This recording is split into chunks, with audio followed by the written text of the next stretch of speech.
in hai bữa nay tôi biểu nhà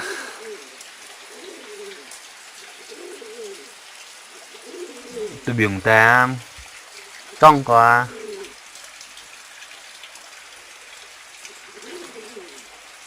bữa một tỏi nhé tập trung trong nhà bữa nay trong quá là trong chúng tế che sân khấu cả nó hẹp tình dùng nhé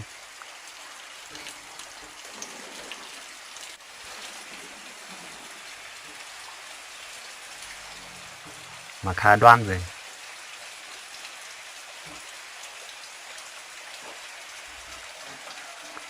không nhận nhà tế che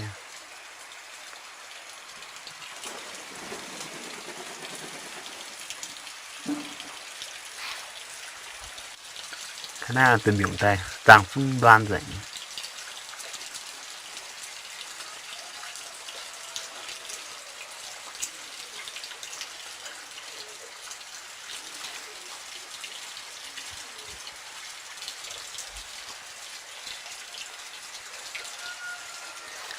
từ biểu tay giả trong cái này vừa liều liều tự lý lý như này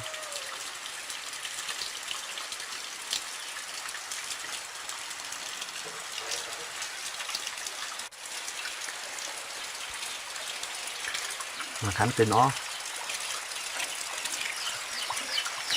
là từ miền trung hay dâm lão thì số này tàng khoảng dâm